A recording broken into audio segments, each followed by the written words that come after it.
Hello mga idol, Moin Canada here, and for today's video, samahan niyo ako mag-setup tayo ng ating mga fishing gear. Ito, sila. Meron na siyang setup, pero i-redo natin. May mga napanood kasi ako na meron daw proper ways kung paano itali itong mga to. So, tetestingin natin yan for today. Bali, meron tayong tatlong setup dito. Hindi ko alam kung para saan sila. Ito, matagal na to. Matagal nang ginagamit ni Daddy sa kanyang pag-fishing. Mga 5 years na.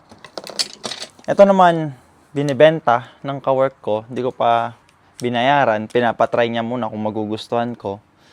Pero hindi ko alam eh. Wala akong alam sa mga brand pagdating sa mga ganito. Pero mukhang maganda siya. Like magaan. Tas, hindi naman hatang bright color. Diba?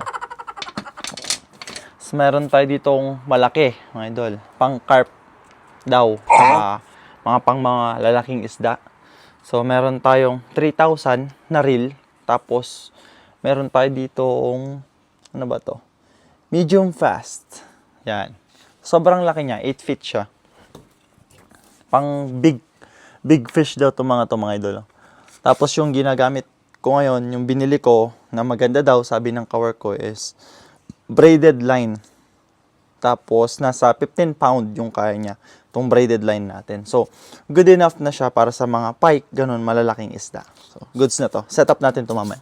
Ito naman is Shakespeare na ugly stick na elite. Ganun din, ito naman is mas maliit. I think nasa 2,000 to yung reel niya. Pero matibay pa din, mga idolo.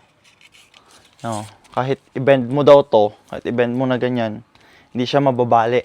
Yun yung brand na to, yung ugly stick. Yun yung sabi sa review. Maganda.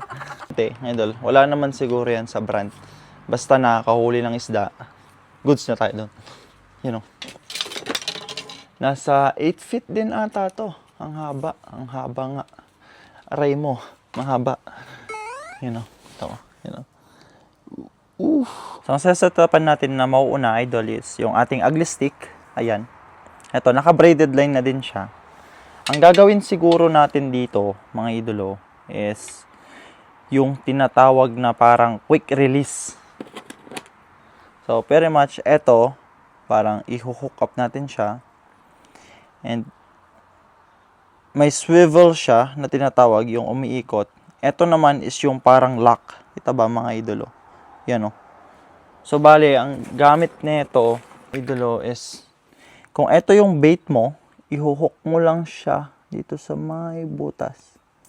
Yan, ganyan lang, mga idol.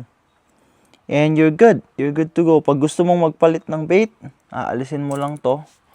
Ayan, maglalagay ka na naman daw ng kasunod. Ayan, i-hook up mo na naman dyan. Pag ayaw mo na yan, magpalit ka na naman nito. Ayan o, papalit mo na naman tong iba.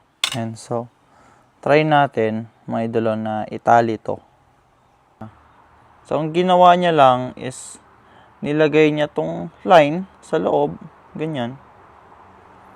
So, in the spread, kita nyo mga idol. Tapos, eto, ayaw mo siyang ibalik dito. Ibabalik mo ulit siya sa ilalim kung saan nanggaling. Yan. Kita? Yan o. So, bali parang ganito yung magiging itsura niya, mga idol. Yan. Tapos, ang ginawa niya, after niyang malagay, naglagay siya ng number 6. Parang, ito idol, gumawa siya ng ikot na ganyan, inikot niya. Tapos, ganito, idolo. Yan na siya. So, dito pa rin yung nut natin, hawakan mo lang to. Etong line na to, mga idolo, is ipapasok mo siya sa may circle. Sabi, pag monoline yung gamit mo, kahit 6 lang, ganun, 6, 7, 8. Pag braided daw, at least more than 8 times mo siyang gagawin. So, tignan natin 1 na yon. So, 1, 2, ayan, 3, hirap pala to mga idolo. 4. Hirap. Kung meron kayong mga tips, mga idolo, sa mga magagaling na magtali dyan, sa mga ating pro na fisherman, baka naman idol, gusto nyong turuan ng ating kabayan here na bago-bago sa pag-fishing. Ilan na yun? 7. Hindi ko alam. 7.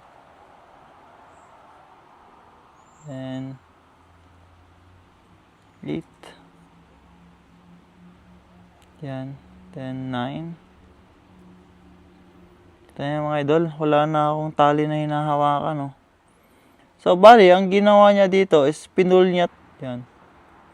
Niya to, hinila niya ng todo yung ating main line. Bali, parang ayusin lang natin. Yan. Kita niyo ba mga idol, oh? Yan, oh. Oh, tapos hinila niya lang to. Yan. So, bali, ganyan lang siya. Hindi ko alam kung kaya to. And for this one, mga idol, I think ang gagawin natin is aalisin ko na tong line.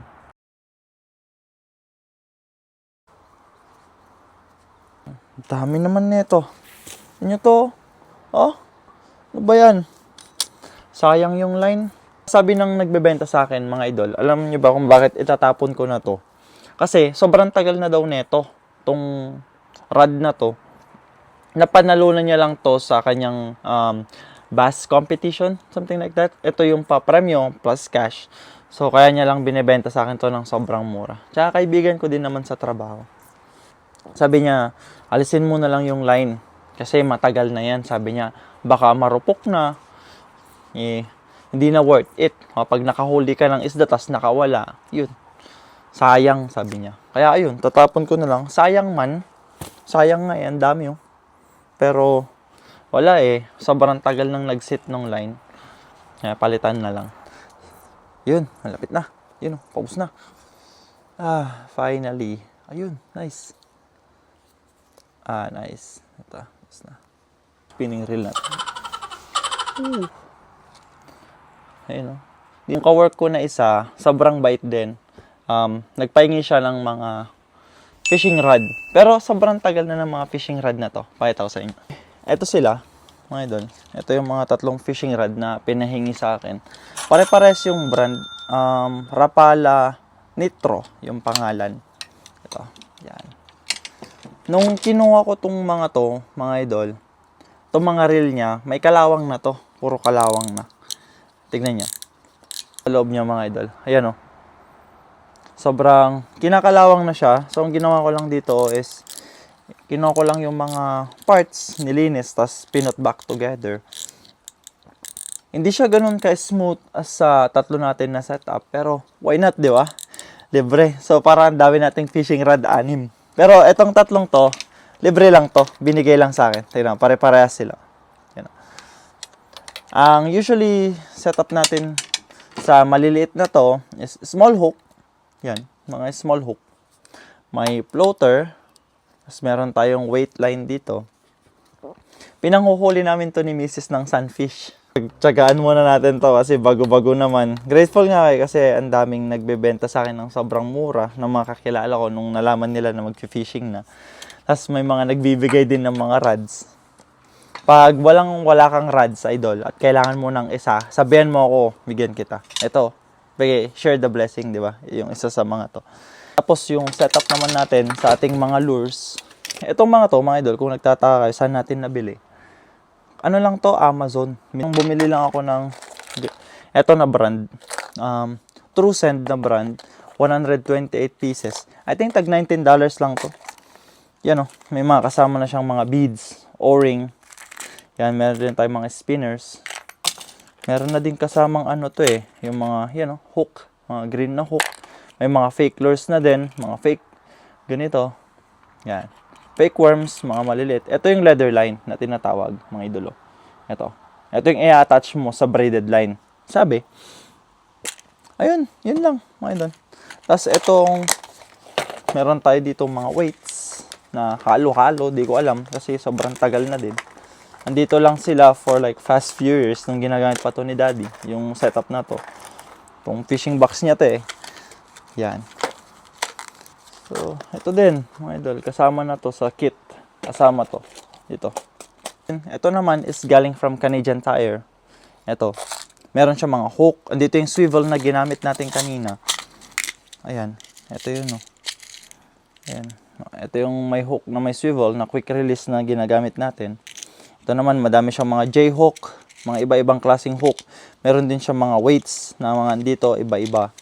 So, ito naman, kung gusto mo swivel lang, lagay mo lang siya sa side of your line, sa may leader. Ito. Yan. Uy, parang kunyari may alam. Pag ito idol, gusto mo nang medyo mabigat, ito na lang gamitin mo. Yan. Nap na lang, tali mo sa line. Yan. That's it.